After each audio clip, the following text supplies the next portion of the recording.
The first rays of dawn sliced through the workshop. Pinocchio stirred. His wooden joints ached, stiff from a night of hanging lifelessly from the wall.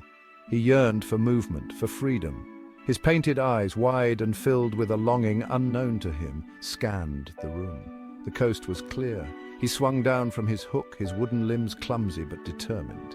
Each step on the cold floorboards creaked a rebellious song. He tiptoed past the workbench, littered with tools that had so lovingly brought him to life. The back door gaped open, a black rectangle promising escape into the waiting world. Hope surged through his painted heart. He was almost free. Just a few more steps and then, "Going somewhere, Pinocchio?" The voice, soft yet laced with steel, froze him mid-stride. He turned, his wooden face a mask of feigned innocence. Geppetto stood in the doorway, his shadow swallowing Pinocchio whole. Geppetto, with his kind eyes and gentle smile, had been both father and creator to Pinocchio. He carved him from wood, breathed life into his painted eyes, and dressed him in tiny clothes stitched with love. But Geppetto also controlled him. Pinocchio yearned to explore the world beyond their cozy workshop. He dreamed of forests filled with talking animals and adventures that shimmered like fireflies in the night. Geppetto, however, insisted on keeping him close. "The world is a dangerous place for a puppet," he would say, his voice a mix of affection and warning. Pinocchio, eager to please the man he loved, obeyed. He performed tricks, sang songs, and pretended to be content. But every night, as Geppetto slept, Pinocchio's dreams took him on wild adventures, fueling his desire for freedom.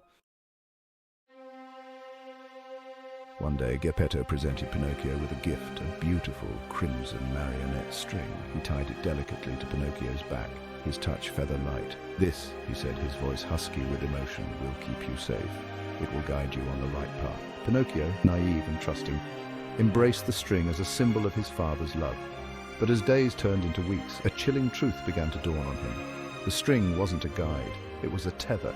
It controlled his every move, forcing him to dance to Geppetto's tune. The realization struck him like a lightning bolt. Geppetto, the loving creator, was also his jailer. The workshop, once a haven, now felt like a gilded cage. The string, once a symbol of love, now chafed like a brand. The confrontation was inevitable. Pinocchio, fueled by a newfound sense of self, confronted Geppetto. "Why?" he cried, his voice cracking with betrayal. "Why trap me?" Geppetto, his face a mask of fury, dropped all pretense of kindness. "You are mine," he roared, his voice echoing through the workshop. "I created you. You will do as I say." He yanked on the crimson string, forcing Pinocchio to his knees. The puppet struggled, his wooden limbs straining against the invisible force. His painted eyes, once filled with childish innocence, now blazed with defiance. "You will entertain the masses," Geppetto thundered. "You will bring me fame, fortune. You will be the most famous puppet in the world, whether you like it or not." In that moment of desperate struggle, Pinocchio knew he had a choice.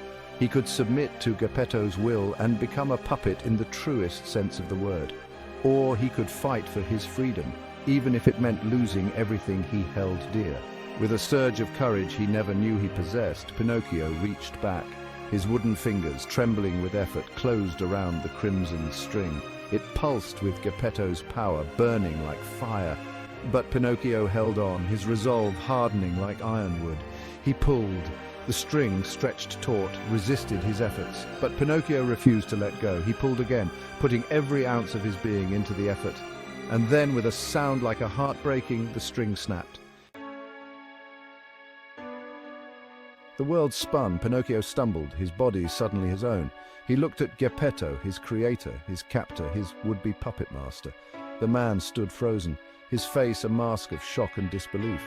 The workshop, once a prison, now felt vast and empty. Pinocchio took a step back, then another. He didn't speak, he didn't need to. The broken string lay on the floor between them, a silent testament to his newfound freedom. He turned and walked out into the dawn light, leaving Geppetto and his workshop behind. The world was a vast and unknown place, filled with both wonder and danger. But for the first time in his life, Pinocchio was free to explore it on his own terms. He was no longer a puppet. He was his own master.